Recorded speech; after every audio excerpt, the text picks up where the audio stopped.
शांत और करुण रस तो मानो सारे मानस में आरंभ से अंत तक ओतप्रोत हैं।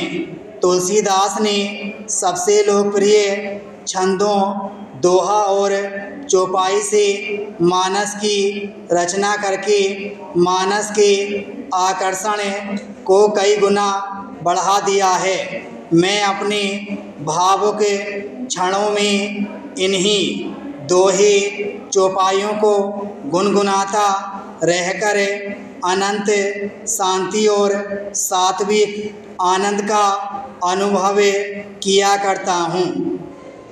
मानस में अलंकारों का प्रयोग काव्य सौंदर्य के लिए किया गया है। इसके लिए कवि को यत्न नहीं करना पड़ा, अतः अलंकार स्वाभाविक रूप से काव्य कला के अंग बन गए हैं। वे कृत्रिम नहीं हैं, अभिव्यक्ति को सशक्त बनाकर प्रकट करने में सब प्रकार से सहायक सिद्ध हुए हैं। कदाचित ही कोई ऐसा अलंकार होगा जिसका प्रयोग मानस में न हुआ हो। इनसे वर्णन सुंदर, सरस और प्रभावी बन गए हैं। यथा स्थान, नदी, वन, पर्वत आदि के प्राकृतिक वर्णनों से मानव की रोचकता कई गुना बढ़ गई है। मानस की भाषा अवधि है, परंतु तुलसी ने तत्सम शब्दों का प्रयोग भी किया और ब्रज, बुंदेली, छत्तीसगढ़ी, भोजपुरी, मराठी, अरबी एवं फारसी शब्दों का भी। भाषा संबंधी उनकी यह उदार नीति मुझे बहुत प्रिय है। आज भी इस महान रचना से प्राप्त प्रेरणा भाषा समस्या के समाधान में सहायक हो सकती है। जनभाषा का वह आदर्श उदाहरण है। मानस के कला पक्ष और भाव पक्ष एक दूसरे के पोषक हैं।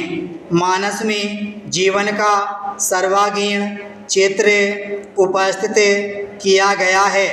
राम को एक आदर्श नायक मानकर उसके माध्यम से गृहस्थ, सामाजिक, राष्ट्रीय और धार्मिक जीवन की झांकी दिखाई गई है।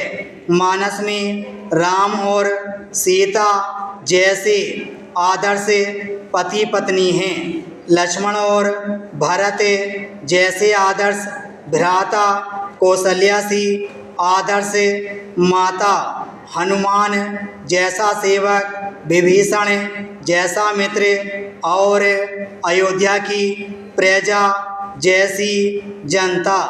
तुलसी ने मानस को अपने समय के समाज का दर्पण तो बनाया ही है, युग युगों के आदर्श समाज के जीवन का स्वरूप भी साकार कर दिया है। राजा प्रजा या नेता जनता सभी का आदर्श रूप वहाँ स्पष्ट रेखांकित किया गया है। रावण का अत्याचारपूर्ण राज्य तत्कालीन और युग युगों के ऐसे राज्यों का प्रतीक है। इसके स्थान पर राम राज्य के रूप में उन्होंने युग युगों के लिए ही आदर्श राज्य की कल्पना की है। उन्होंने काव्य के माध्यम से लोक जीवन को सामान्य स्थितियों से ऊपर उठाने का यत्न किया। इसी कारण तुलसीदास जी को लोकनायक कहा और माना गया है। मानस में भक्ति, ज्ञान और कर्म का समन्वय है। धर्म और साहित्य में एक रास्ता है। ब्राह्म स्टोक।